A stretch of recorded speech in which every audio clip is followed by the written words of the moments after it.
Who wants to know my top picks for plants that survive and thrive in the dark, cold days of winter? Stick around with me and let's dive into it.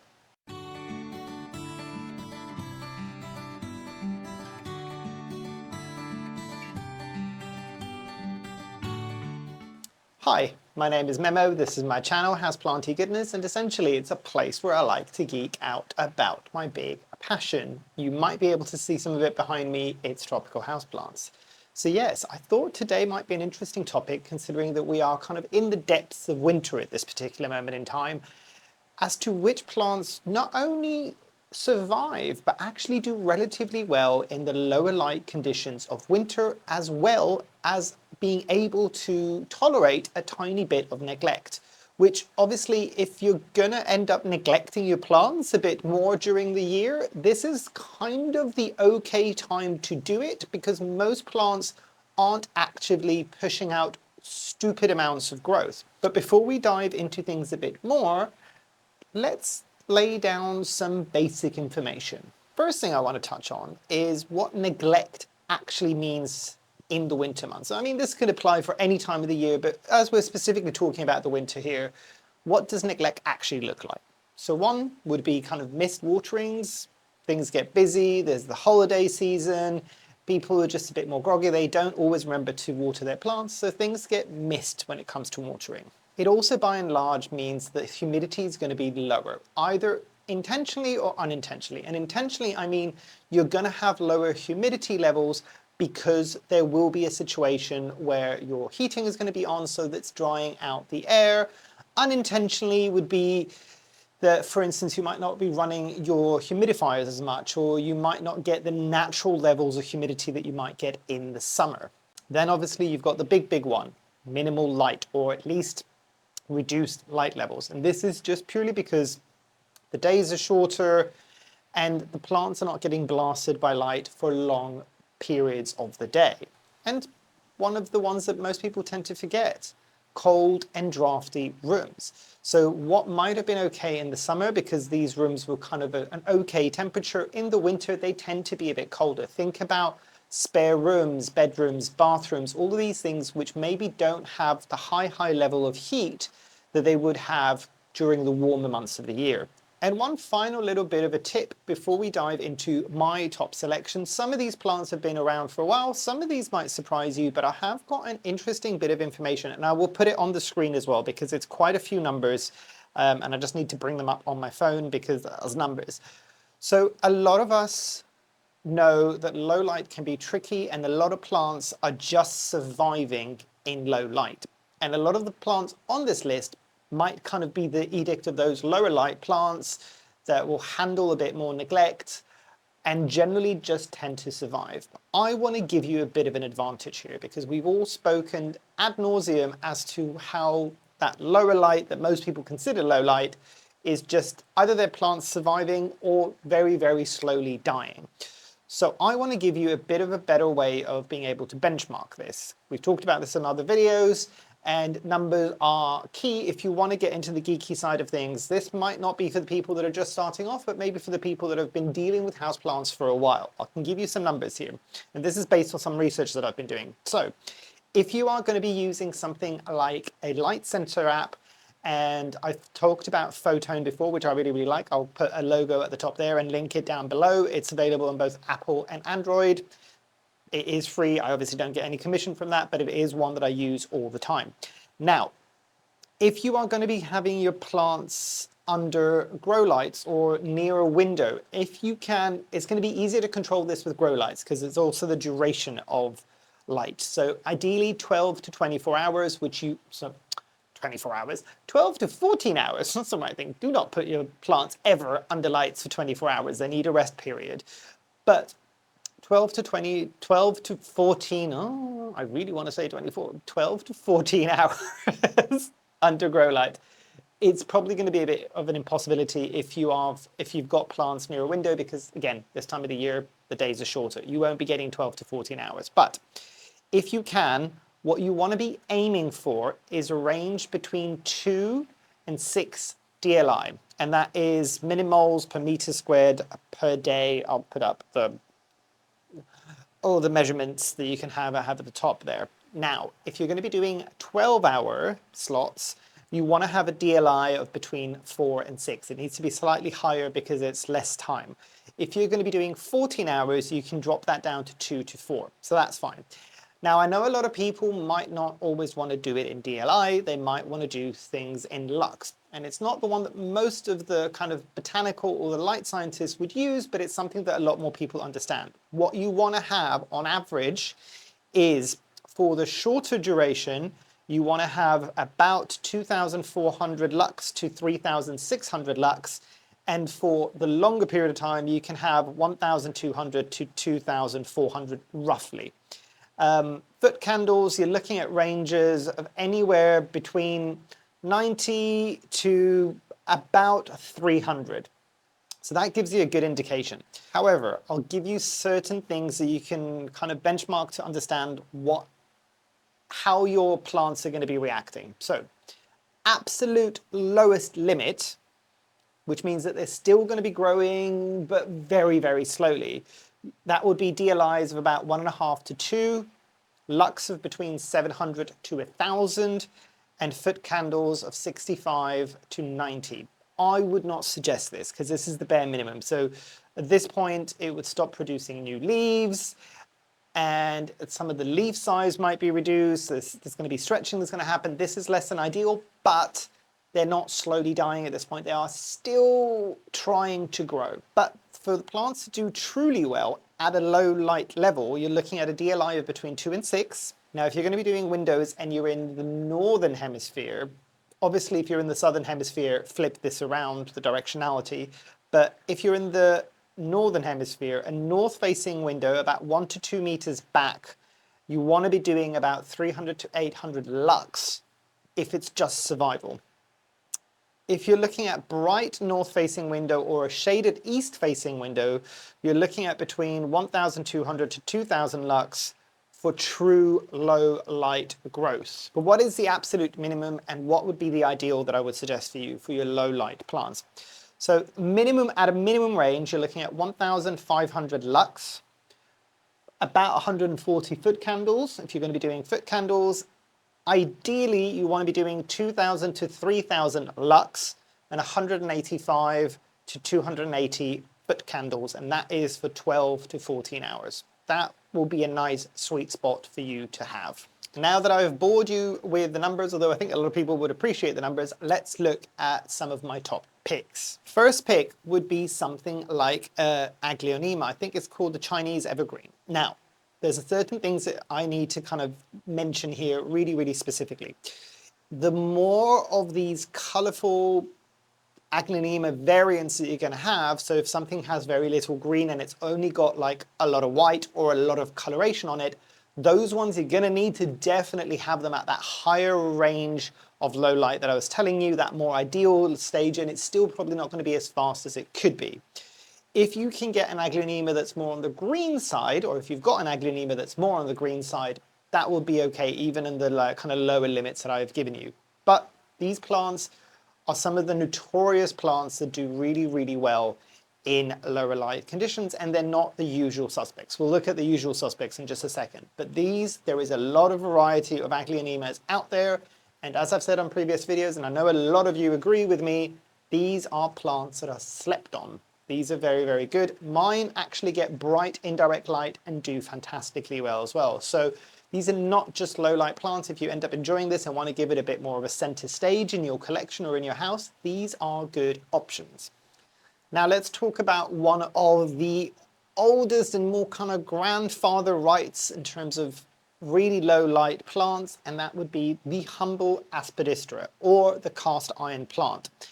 And I know there's a lot of people that is, this is a bit boring, and look at all those leaves, and they're just a bit like a paddle shape, and it's nothing that exciting. Yes, there is options. Again, this would mean that you need to bump up the light level slightly.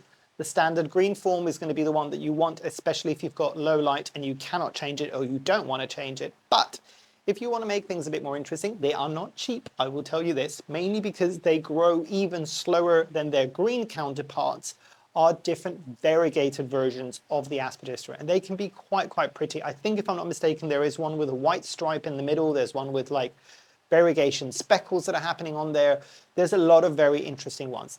As I said, not going to be the easiest thing to find because they don't come up on the market too often, and they are not going to be the cheapest thing. Aspidistra generally don't tend to be some of the cheapest plants that you can buy, because in order for the growers to get it to you in a size that would sell well, it's taken a long time to get there, which is why they tend to be as expensive as they are. However, I have always had an aspidistra in one form or another in my house, and it usually does exceptionally well when it comes to the lower light conditions.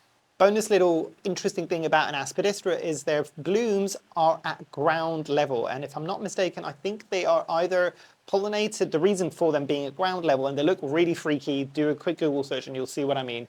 The reason why they are at ground level is because there is thinking, at least from the scientists, that they are either getting pollinated by beetles or slugs or snails and things like that, so they need to be at ground level for their pollinators. But really freaky. The likelihood of you getting a bloom is low in a regular household condition, but still a very cool and structural plant as well. Okay, and how about a plant that has got some bloom interest? I will caveat this to say, and I'll bring up the plant so you can kind of see it. This is a new one that I've got in my collection, small little plant. This is a spathiphyllum, or a peace lily. Now, I say it's interesting because you'll get things like the blooms. I don't know what's happening with this bloom, but it's got like two of the petals, basically. Normally you would only have the one. I don't have any other ones that are open at the moment to show you what it would traditionally look, but just imagine it without this bit here, basically. But I like a bit of a quirky weirdo. So these types of plants will do great in terms of foliage if you've got low light conditions. Generally speaking, at least in my experience, these are also not the easiest thing to take care of, but these can do okay in low light conditions. You just won't get the blooms. Now, this is a miniature version of what you could get for spathiphyllums. There are kind of small ones, they've got like medium-sized ones, which tends to be the more kind of average one that you'll find, and you can get absolutely massive spathiphyllums. The big ones are the ones that I'm thinking of here, because generally speaking, those can be a lot trickier to bloom anyway, even under regular good household bright indirect light conditions. But the foliage will still do relatively well as long as you kind of veer more towards that ideal low light level that I was talking about earlier on in the video. But spathiphyllums can be quite interesting. I know these are quite triggering and quite traumatizing, surprisingly, for a lot of people. And I'd say surprisingly, not to throw shade to anybody, but it's one of those plants that I wouldn't have necessarily ever have thought would be as challenging to everybody else and to myself as well, mainly because this does have one of the best ways, or at least it's one of the plants that's very expressive. So it's got one of the better ways of telling you that you've kind of messed up somewhere along the way, because all of the leaves will flop down if you've missed a watering. It's very dramatic, so it does tell you to do that. Do I suggest that you let your spathiphyllum do that every single time before you water it? Probably not, because it will stress it in the long run. But you will get better at noticing when a plant is starting to look a bit limp, but not completely flopped over. And that's roughly where you want to be watering it, rather than waiting for it to fully collapse and then re-watering it, and then it kind of rehydrates and stands up again. You don't want to be doing that all of the time. Am I saying that you can't? No. People will do what they want to do, and I'm sure there's going to be people down below in the comments in this video saying that I've always done that and it's been fine. That's really great. If you have, and you've got a good experience over a long period of time, months or even years, do let us all know down below. But yes, spathiphyllum is another great option for lower light, as long as you're not after the blooms. And I couldn't do a low light and kind of low effort plant or neglected plant video without mentioning the one that I have killed several times over. So if you're one of those people that have tried this plant and it hasn't worked for you, this is not me telling you to try it again. Move on to something else on this list. But there's the humble ZZ plant, the Zamioculcas zamifolia. And There are different versions of this. There's obviously the Zenzi, I think, which is a shorter variety. There is the standard green form. There is the Raven, and there is the variegated form. I have never grown the variegated form, and I don't think I'm ever going to grow the variegated form. It tends to be really expensive. I kill the green one and the Raven, the black one, so often that I'm just like, I'm not attempting. This is not for me. And yes, I have said this time and time again, this is a plant that will do 100% better in bright indirect light. However, the ZZ plant there's a reason why it's always been touted as a low light plant. And I don't know whether or not this is anecdotal, but this is a story that's been banded around for quite a few years now, where they've literally taken a ZZ plant, a standard green ZZ plant, put it in a completely black cupboard, closet, or whatever, left it for a year. They went back there and the plant hadn't died. Note the sentence that I said there. It's not that it kind of thrived or it got bigger and all of these things. It wasn't dead. That's the best outcome they could have hoped for. But this is a plant that can do okay in those low light conditions. As I was mentioning before, try to keep all of these plants, if you're going to consider them, or if you've already got them in your house, at that ideal low light level that I was mentioning before with the DLIs and the foot candles and the Lux and all of these things. They will tend to do a lot better for you. Also, comment down below if anybody knows their kind of low light levels that they've been putting their low light plants at, and how far off it's from those ideal ranges that I was talking about, just out of curiosity, because I think a lot of people might be surprised when they go, oh, this needed like 700 to like 1,000 like lux at a bare minimum, and this has barely been getting 200. You're welcome, and I'm sorry. But yes, the ZZ plant is one of these plants that will always be on such lists for good reason, by and large. The one little bit that advice that I can give now that I've been able to keep my ZZ plants going for longer is be very careful of the watering. So I keep quoting Nick Pileggi for a long time on here as well. If you're watering your ZZ plant more often than you're paying your mortgage or your rent, i.e. at least once a month, minimum, most frequent should be roughly about once a month, then you're overwatering your ZZ plant. That's going to be the biggest challenge for most people. This is a great plant. I keep saying this until I'm blue in the face for the people that are underwater, this is fantastic. But I would say if you're giving it the lowest possible light that you can give the plant, double that. I know it sounds horrendous that you're only going to be watering your plant maybe once every 2 months, but double that. If you're giving it those high light levels of bright and direct light, then you can maybe do it a bit more frequently. Also, if you're giving it the darkest location that you can, it just won't be actively growing. Remember the cupboard analogy that I was saying before? It was still alive. Nothing else had changed. It might have also, they don't ever go on to describe whether or not the plant was worse off, but still alive. So just remember that. Another one that might surprise people, and I'm talking about the fully green version of this plant as well, and it will be on the slower side of growth, but it will still grow. The humble Monstera adansonii. This would also work for the Monstera deliciosa because of scototropism. The kind of notion of the plants will move towards darker conditions because they think they can attach to a tree and move up. But adansonii is definitely one that would do okay. It won't grow super fast, even in the ideal low light conditions, but it will do okay, and it's slightly different than the usuals that everybody kind of keeps saying with the ZZ plants or the aspidistras. And another one that's a bonus one here is the sansevierias or the dracaenas. That's another one that will generally do well. There's a reason why these plants have always been known for this. It's because people have been using them in low light conditions for years and they've done okay. I would be remiss if I didn't mention the prayer plant family. So you're looking at your Marantas and your Calatheas, Tenanthes, Stramanthes, all of these things. These plants generally will do okay in lower light conditions as long as you are doing the right level of low light and not what you are assuming is low light, but in actuality for the plants is no light. They still need light.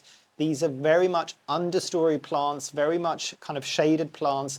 I am not going to be mentioning ferns in this video because some ferns will do better with low light conditions, but I know that they can be exceptionally challenging for people to care for because of humidity needs, moisture needs, all of these things. I was even debating whether or not to add the prayer plant onto this list because, again, they are not as forgiving with underwatering, although I did decide to put them on here because actually for a lot of my prayer plants, I have got them in the chunkiest aroid soil mix, and they do occasionally, more than occasionally, go fully bone dry. I mean, I've got decent levels of humidity in here, so bear that in mind.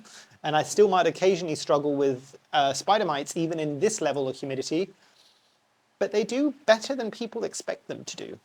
I will find that most people, when they kill calatheas, Stromanthes, Tenanthes, Marantas, a lot of the times it tends to be overwatering rather than underwatering. Don't get me wrong, both can happen, but it tends to be overwatering because everybody keeps getting told they need constant moisture, but actually, in my experience at least, that's not always been the case. And I'll wrap up with a type of plant that a lot of people love, and a lot of people love its different variegated forms and colorful forms, but again, the green form of these plants, or the green species of this plant, tend to do really, really well, or plant genus at least.